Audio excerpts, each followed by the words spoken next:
Bom dia, pessoal, tudo bem? Estão bem? Sejam bem-vindos. As pessoas que estão nos visitando, sintam-se à vontade nesse lugar. Nós aqui estamos já iniciamos semana passada uma série sobre o tema People.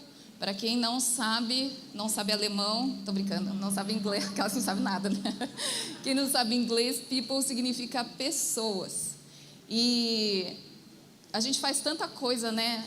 Na igreja, a gente serve, a gente estuda a Bíblia, a gente faz tantas coisas, mas tudo que a gente faz aqui, prepara um culto, dedica crianças, tudo que a gente faz aqui é por causa de pessoas. E como hoje foi falado no louvor, a Jaque falou, Deus, Ele ama pessoas, e Ele ama de tal maneira que Ele deu o Filho dEle por amor às pessoas, para que todos fossem salvos. Então, a gente vê que o alvo do amor de Deus é pessoas. E às vezes a gente como igreja, ainda mais quem está há muito tempo na igreja, às vezes a gente se perde com reuniões, com atividades, com cafés, com estudos. E às vezes a gente perde o foco de que nós existimos aqui para cumprir a grande comissão que Jesus deixou para nós, que é alcançar pessoas. E a estratégia que Jesus nos dá é o amor, amar as pessoas, né? Assim como nós fomos um dia alcançados pelo amor dele, a gente quer alcançar essas vidas. E hoje eu quero continuar a falar. Semana passada nós já ouvimos um pouco sobre esse amor de Deus pelas pessoas, e hoje nós queremos continuar falando sobre isso, sobre esse amor que alcança e qual que é o nosso papel diante disso. Se a gente sabe que as pessoas são importantes para Deus, eu sou importante para Deus, então qual é o meu papel no meio de tudo isso? É só eu me sentir amada e está tudo bem? Não, existe muito mais. E eu queria te despertar a estar atento, a estar sensível àquilo que Deus vai falar com você. Mas como que Deus fala comigo? Às vezes é alguma coisa, uma frase, sabe uma frase que pega, que te chama a atenção? Geralmente isso é o que Deus está falando com você, algo que parece que dá até um calor dentro de você, ou te arrepia. Muitas vezes fica sensível que isso é Deus se comunicando com você. Então eu creio que Deus vai falar com cada um de nós, amém? Eu queria fazer mais uma oração antes da gente começar.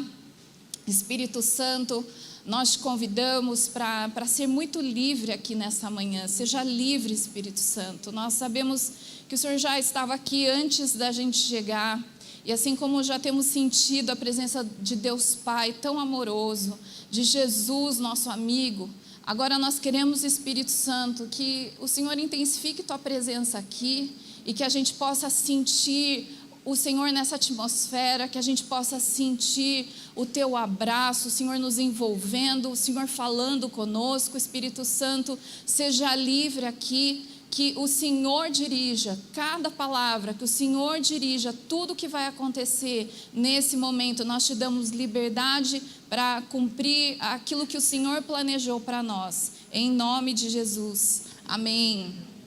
Amém. Eu creio muito, eu amo a pessoa do Espírito Santo. Enquanto a gente estava no louvor, né, às vezes a gente esquece do Espírito Santo, a gente fala muito com Deus, muito com Jesus, a gente às vezes deixa o Espírito Santo de lado, mas o Espírito Santo é uma pessoa, e Ele está aqui. Eu sinto que nessa manhã Ele vem nos tocar de uma maneira nova e diferente. Então esteja aberto. Se você está aí no seu lugar, fala: Espírito Santo, eu estou aqui, faz o que o Senhor quiser, eis-me aqui, eu estou aberto, eu estou disposto para o Senhor falar comigo, que a gente precisa muito dEle, para a gente cumprir tudo aquilo que Ele tem nos chamado para fazer. Umas semanas atrás, acho que umas 2 semanas atrás mais ou menos, eu estava lendo 1 Reis, e no capítulo 10 conta, 1 Reis 10 conta sobre o reinado de Salomão. Salomão era filho do rei Davi, ele herdou o reino, e ele, muito sortudo, além de herdar o reino, ele herdou toda a riqueza do pai dele. Então Davi, ele deixou muita coisa preparada já para o filho dele. Então ele não só passou o trono, falou: filho, agora toma que o trono é teu. Não, mas Davi passou o trono, deixou riquezas preparadas, já separadas para ele, porque Salomão ia construir um templo para Deus que Davi não deu conta, não conseguiu construir. Então Salomão ia construir. Então ele já tinha o trono, ele tinha os recursos, E ainda numa noite Deus aparece para ele e fala assim, Salomão, pede o que você quiser. A casa própria ele já tinha, né? Um palácio próprio, né, coitado. E ele podia pedir tanta coisa. Ele podia pedir, eu quero vitória sobre os meus inimigos. Na época tinha muita guerra. Eu quero pedir, sei lá o que ele podia pedir, mas ele pediu sabedoria. E com sabedoria, se você tem sabedoria, você vai ser próspero nas finanças, você não vai fazer maus negócios, você vai ser sábio em casa, você não vai ter briga com ninguém. Uma pessoa sábia, ela acaba sendo próspera em todas as áreas, só porque ela é sábia. Evita briga, evita maus negócios, evita andar com más companhias. Então, sabedoria, o cara pediu certo, né? Talvez você olhe e fale assim, tanta coisa para pedir, foi pedir sabedoria, mas ele pediu a coisa certa e isso trouxe prosperidade para toda a vida dele.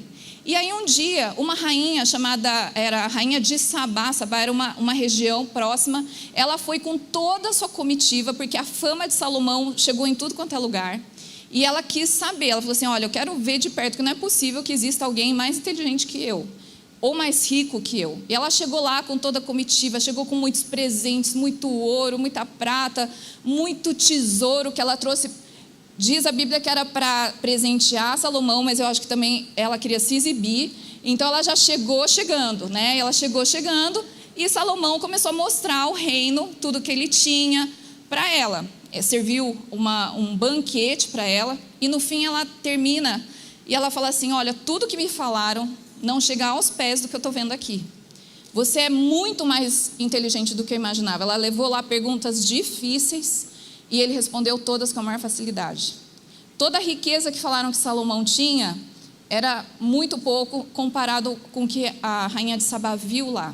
E no versículo 9 desse capítulo 10 de 1 Reis, ela fala assim, bendito seja o Senhor, o teu Deus, que se agradou de ti e te colocou no trono de Israel. Por causa do amor eterno do Senhor para com Israel, ele te fez rei, para manter a justiça e a retidão. Eu quero repetir essa última parte do versículo, que fala assim, por causa do amor eterno do Senhor para com Israel, ele te fez rei, para manter a justiça e a retidão. Olha que interessante aqui. Parece tão, né, uma frase qualquer, ela falando, parece que ela está elogiando Salomão só, mas na verdade ela captou qual era o coração de Deus. Porque Deus ama todo o povo de Israel, ele te colocou, Salomão, como rei sobre todo esse povo, para que você estabeleça justiça e retidão. Então aqui a gente vê que até a rainha de Sabá, que provavelmente não era alguém que servia ou seguia a Deus, ela reconheceu na vida de Salomão que tudo que estava acontecendo lá, a riqueza de Salomão, a sabedoria de Salomão, era tudo porque Deus amava o povo de Israel. E hoje, da mesma maneira, a gente sabe que Deus amou o mundo de tal maneira, está em João 3,16, acho que foi um dos primeiros versículos que eu decorei depois de Jesus chorou. Foi esse. Deus amou o mundo de tal maneira, ou Deus amou tanto o mundo, que ele enviou o seu único filho para que todo aquele que nele crê não pereça, mas tenha vida eterna. E aqui a gente vê praticamente a mesma coisa, porque Deus amou o povo de Israel, ele colocou Salomão como rei daquele povo, para que ele estabelecesse valores eternos de justiça e retidão, que são valores do reino de Deus. E hoje eu quero trazer isso para nós, porque Deus ama o mundo de tal maneira, que ele colocou você onde você está. Pensa onde você está, não agora, mas onde você trabalha, onde você estuda, com quem você mora, a rua onde você mora. Quem são as pessoas com quem você convive? Deus amou essas pessoas de tal maneira que ele colocou você como rei, como professor, como enfermeiro, como empresário, como mãe, como pai, como sei lá o que você for, químico, não sei, me deu branco agora das profissões, mas todas essas aí, quando eu falar já, você fala o que você é, tá? Se você é só estudante, gente, isso dá muito trabalho para você, então você fala estudante. Então, 1, 2 e já. Não escutei, foi muita... Quando eu falar 1, 2 e já, você fala o que você é, tá bom? 1, 2 e já. Então, Deus amou o mundo de tal maneira que ele te colocou como, de novo? Obrigada. Para você influenciar e estabelecer justiça e retidão, que são marcas do reino de Deus, no lugar onde você está. E Jesus, primeiro Deus deu Jesus, e Jesus ficou 3 anos na terra, fazendo a diferença, com mais 12 homens. Ele revolucionou a época dele, tanto é que até hoje o nosso calendário é marcado em função da vida de Jesus. Então nós estamos no ano 2021 depois de Cristo. Então ele revolucionou a história de tal maneira que tudo hoje é em função de Jesus. Quando você está com está precisando de alguma coisa, você fala, ai Senhor, misericórdia, Deus, você não usa? Tá tudo, né? Quem fala vixe, muda, tá? Viu, tia Gel fala, vixe, muda aí. Mas tudo a gente fala, ai meu Deus do céu, tudo, Jesus está em tudo, até nas nossas expressões corriqueiras. Só que Jesus foi ao céu, e quando Jesus saiu, ele deixou a gente aqui na terra, ele deixou os seus discípulos, e hoje estamos nós. E ele não deixou a gente sozinho, mas porque Deus ama o mundo, de tal maneira, ele deixou cada um de nós aqui, naquilo que nós fazemos melhor, cheios do Espírito Santo, para que todo aquele que crê em Jesus, através do nosso testemunho, não pereça, mas tenha vida eterna. Amém? A rainha de Sabá enxergou isso. Salomão é próspero porque Deus ama o povo que está debaixo dele. E Deus também quer te fazer próspero, quer te fazer não só próspero financeiramente ou profissionalmente, mas você viver valores do reino que hoje estão em escassez. E você fazer diferença no lugar onde você está. E a gente alcançar todas as pessoas, alcançar o people que está em volta de nós, para que elas se convertam a Jesus. Amém? E para isso, qual que é a forma que Jesus usa? Eu queria que você abrisse em Mateus 5.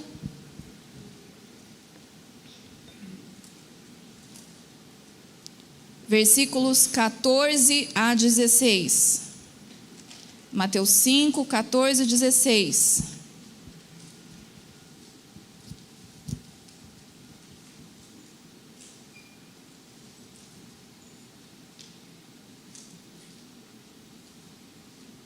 Essa vela chique que eu ganhei da Vicky. Por aqui. Estão vendo? Fala assim: vocês são a luz do mundo. Não se pode esconder uma cidade construída sobre um monte. E também ninguém acende uma candeia e a coloca debaixo de uma vasilha. Pelo contrário, coloca num lugar apropriado e assim ilumina todos os que estão na casa. Assim brilha a luz de vocês diante dos homens, para que vejam as suas boas obras e glorifiquem ao Pai de vocês, que está nos céus. Então vamos juntar duas coisas que eu falei, João 3,16 com esse versículo aqui. Primeiro João 3,16 fala que Deus amou o mundo. E Mateus 5,14 fala que nós somos a luz do mundo. Deus, ele não coloca a luz dentro da igreja. Jesus não falou assim, vocês são a luz da igreja. Mas Deus quer colocar a gente no mundo, que é o alvo do seu amor. Então é nesse lugar que Deus ama tanto que Ele quer nos colocar. Nós somos luz do mundo. E a luz, ela é aquela que dá direção, como foi cantado hoje muitas vezes. É aquilo que dá norte, é aquilo que te livra do perigo. Quem já acordou no meio da madrugada para ir ao banheiro e deu com o dedinho na quina da porta ou da cama? Perigo isso. Eu sempre vou com o celular, acendo a luz do celular e vou, porque eu preciso de luz para não bater meu dedinho na cama ou na porta. A luz, ela nos livra do perigo, a luz nos dá direção. A luz mostra se tem sujeira. A luz chama atenção. Então, se Jesus aqui fala, vocês são a luz do mundo, significa que Deus quer nos colocar como alguém que dá direção, alguém que mostra sujeira com amor, alguém que brilha e faz diferença onde está. E esse lugar que Deus quer nos colocar é o mundo. E como a gente lê em Isaías 60, fala, levanta-te e resplandece, porque já vem a tua luz, e a glória do Senhor, ela vai nascendo sobre ti. E aí ele fala, veja, as trevas cobrem a terra. As trevas estão cobrindo o alvo do amor de Jesus. As trevas estão cobrindo as pessoas que Deus tanto ama. Mas ele fala, mas sobre ti está a verdadeira luz. E Deus quer nos levar nesses lugares que às vezes você reclama. Tão difícil meu trabalho, é tão difícil as pessoas com quem eu convivo. É que você está falando isso, você não conhece minha família. Você não conhece onde eu moro, você não conhece meu bairro. Quanto mais trevas, melhor ainda, porque um pequeno brilho seu já vai fazer muita diferença onde você está. E às vezes a gente não está entendendo o que Deus está fazendo, a gente está achando que Ele está sendo maldoso conosco. Por que Deus não me dá descanso? Por que não me leva para as águas tranquilas, me bota nesse lugar de trevas aqui, todo mundo me persegue, parece que as pessoas me odeiam. As trevas estão cobrindo a terra, as trevas estão cobrindo a vida das pessoas que são o alvo do amor de Deus, mas sobre você está a luz do Senhor, e não é qualquer luz, não é qualquer luz, é a glória do Senhor. Essa glória do Senhor é a invasão da realidade do céu na esfera humana, e essa realidade vem através da sua vida, através da sua postura, através das escolhas que você faz, que muitas vezes as pessoas zombam, tiram sarro das posturas que você tem. Mas se eu quero ser essa testemunha, eu tenho que estar disposta a permanecer. Porque ser luz é você brilhar. E às vezes a gente não está brilhando porque a gente está tendo o mesmo comportamento que as pessoas que estão nas trevas. Os mesmos valores, falamos da mesma forma, nos portamos da mesma maneira. E a gente não está brilhando a luz de Cristo. E quando Jesus fala, vocês são luz do mundo, quer dizer que a gente precisa brilhar. A gente precisa ser diferente. As pessoas precisam olhar para mim e ver diferença. As minhas atitudes têm que se destacar no meio do resto. As minhas atitudes têm que deixar as pessoas assim, com uma interrogação na cabeça. Eu nunca me esqueço, acho que eu já contei aqui, mas finge que você nunca ouviu. Eu lembro que uma vez um colega de trabalho, ele ficou ofendido comigo com uma coisa que eu não fiz. E ele, em vez de vir falar comigo, né, coitado, não conhece a palavra de Deus, ele saiu contando para todo mundo que eu tinha feito algo que eu não fiz. E olha que interessante, as pessoas falaram assim, você tem certeza que isso daí não é a cara da Priscila fazer isso? Não, tenho certeza, ela fez, não sei o quê, e rodou todo o departamento lá. E aí a coordenadora me chamou para conversar. Tudo errado, né, gente? Que não é bíblico isso não. Você vai ter algo contra a pessoa, vai lá direto e fala com ela. Mas tudo bem, estou no ambiente de trabalho, é assim. A coordenadora me chamou e falou assim, Priscila, por que você fez tal coisa contra fulano? Aí eu falei assim, olha, só se eu estiver com amnésia, mas eu não me lembro de ter feito isso, de ter falado isso, de ter agido dessa maneira. E aí, só que nisso já estava o barraco, já estava armado. E eu falei assim, gente, eu não fiz isso. Eu falei, Deus, eu fiz isso, que eu não estou lembrando que eu fiz isso, né? E realmente eu não tinha feito. E aí, eu fui resolver, eu falei para ela, pode deixar que então eu vou conversar com ele. Fui até esse professor, eu falei, podemos conversar rapidinho? Aí ele com aquela cara, né, podemos. Eu falei, o que aconteceu que você está chateado comigo? Ele, porque aconteceu isso, porque você fez isso. Eu falei assim, olha, deve ter tido um mal entendido, porque não fui eu que fiz isso. Não fui eu que falei. Não, mas é que você saiu da sala logo que aconteceu tal coisa. Eu falei, tá, mas só porque eu saí da sala não quer dizer que fui eu que fiz aquilo e saí correndo. Deve ter sido outra pessoa, mas não fui eu. Você pode acreditar, eu não faria isso contra você. E aí eu falei assim, mas toda essa situação, não sei quem que causou, o que aconteceu direito, mas só por esse constrangimento todo que foi criado aqui, eu quero te pedir perdão, porque, nossa, ficou um climão, né? Aí ele, Priscila, me perdoa, eu achei que foi você e já saí falando para todo mundo. Eu falei, não, tá tudo bem, estamos resolvido? Estamos resolvido. E aí, resolvido, né? Aí alguns colegas me procuraram e falaram assim, e aí, o que aconteceu lá? Eu falei, conversei com ele, né? Daí eu falei, pedi até perdão, porque ele ficou achando que eu fiz uma coisa que eu não fiz. Ele assim, você é muito boba. Você é muito boba. Como assim? Você vai falar com ele? Tinha que virar a cara, não olhar nunca. Eu falei, gente, mas eu não sou assim. Não é assim que eu reajo, não é assim que eu ajo. Ah, mas você é muito boba. Ok, sou boba para você, mas diante de Deus, Deus está feliz comigo.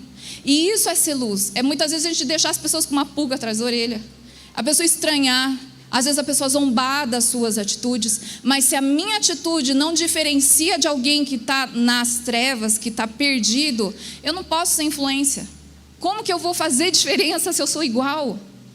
Se eu ajo igual, se eu falo igual, se eu tenho os mesmos costumes, se eu entro em qualquer roda de conversa e não sei me posicionar, eu tenho que fazer diferença para ser luz e brilhar a luz de Cristo nesses lugares onde eu estou. Eu lembro que teve uma época que eu dava aula em 2 escolas.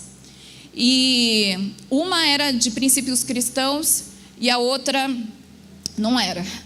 E aí vocês entendem como que ela devia ser. E aí eu tinha muitas aulas em cada uma delas e chegou um ponto que a escola que não era cristã, ela estava crescendo muito, daí eles falaram, Priscila, a gente precisa que você fique em exclusividade para essa escola, porque não dá mais, a gente vai crescer, ano que vem vai ter muito mais aula e a gente vai ocupar os 5 dias da semana com você aqui dando aula de química. Aí eu falei, tá, eu vou pensar para ver o que eu faço, porque eu não gostaria de sair da outra escola. Outra escola, gente, parecia que eu estava indo para a igreja dar aula para os irmãos. Uma bênção, gente, ninguém brigava, sabe? Nossa, uma bênção. E aí, e ainda recebia dinheiro para estar lá, uma bênção mesmo. E aí tinha culto, eu podia orar, e os alunos falavam, professora, ora antes da prova, olha que bênção, eu podia orar. Eles nunca gostaram da minha oração, que eu fazia assim, Senhor Deus, o Senhor é justo. E eu sei que o Senhor está com aqueles que estudaram nesse... Eles nunca gostaram da minha oração, mas Deus é justo. Aí eu falei, ajuda eles a lembrarem o que eles estudaram. Quem não estudou, não tem o que lembrar, não é mesmo? Mas eu podia orar, eu podia falar de Jesus abertamente. E aí eu cheguei nesse impasse. Qual escola que eu vou ficar? Que não dava para eu ficar nas 2 mais. E aí eu lembro que eu conversei muito com o Renato, orei muito. E a minha vontade, se eu fosse escolher, era ficar na escola cristã, que era uma bênção trabalhar lá. Porque lá eu era luz no meio de um monte de luz, um monte de lanterna, lá a gente só brilhava, era um brilho para cá, brilho para lá, e a gente tudo purpurinado, brilhando lá. E no outro lugar, eu sinceramente odiava trabalhar lá. Eu trabalhava lá porque eu precisava me sustentar, eu era recém-casada, isso aí foi no ano de 2000. E eu escolhi, orando, Deus falou para mim, você quer ser luz, né? Então você precisa ficar no lugar que é escuro. Aí onde você está é uma delícia, mas aí já tem tanta luz, ofusca até, né? Você precisa ir para um lugar de trevas. E o Renato é testemunha, eu decidi, fui para essa escola, eu ia chorando da aula nessa escola. E eu falava, Renato, eu não quero trabalhar lá é muito chato, lá ninguém respeita, os professores paqueram as alunas, funcionárias, tudo uma falta de respeito lá. Eu não quero ir lá. O Renato tinha que orar comigo para eu sair de casa, porque eu ia chorando trabalhar, eu odiava trabalhar lá. E eu trabalhei lá durante 9 anos, e esses primeiros anos foram muito difíceis. E o Renato falou assim, Deus não falou que era para você estar lá? Então não reclama, né? Uma bênção de marido, né? Não reclama. Não reclama, seja luz. E tanto eu como o Renato, assim, era difícil para ele também estar lá. Mas a gente foi luz. A ponto de a gente ser padrinho de casamento de professores que falavam, eu quero que você seja meu padrinho, porque seu casamento vingou, você tem autoridade para ser meu padrinho. E a gente foi sendo convidado para muitas coisas. As pessoas pediam oração para nós, as pessoas iam na nossa casa quando não estavam bem. Teve uma professora que ela passou por uma situação terrível na família. E ela quis sair da escola e falou assim, eu não quero ficar aqui, me leva para algum lugar. Daí eu falei, onde você quer ir? E ela falou para mim e para o Renato, eu quero ir para a sua casa. E a gente levou ela para almoçar, depois ficamos com ela em casa. Por quê? Luz, diferença. E aqui nesse trecho a gente vê também Salomão falando, a rainha de Sabá vendo a diferença na vida de Salomão, porque ele foi lá e tudo que tinha era muito melhor. Mas sabe, quando a gente aqui nesse trecho fala que muitas vezes a vasilha, ela vem para apagar a nossa luz. Então imagina que você é isso aqui, você é luz, onde você está? E aqui fala, uma luz não é para ser colocada debaixo de uma vasilha, essa aqui é a vasilha. Não é para colocar debaixo de uma vasilha. Porque quando eu escondo a luz se apaga. E o que é essa vasilha? Essa vasilha muitas vezes são sujeiras, são pecados, é uma independência, tudo que nos impede da gente brilhar a luz de Cristo onde a gente está. E o que a gente precisa para brilhar essa luz é do Espírito Santo. Em Atos 1:8 fala, vocês vão receber um poder que vai descer sobre vocês. Vocês vão ser minhas testemunhas por onde vocês passarem. E em Atos 2, no capítulo 2, nos primeiros versículos, fala que os discípulos estavam reunidos num só lugar e de repente veio como um vento, um som do céu e um vento muito forte. E apareceu línguas de fogo sobre as pessoas. E elas foram batizadas e falavam em línguas. E em Atos 2, no versículo 41, fala que depois disso, quase 3.000 pessoas foram salvas. Eles foram luz. Mas essa luz é o Espírito Santo. E a gente, para ser testemunha, a gente precisa do Espírito Santo. Porque o Espírito Santo, por isso que nós convidamos Ele para estar conosco nessa hora.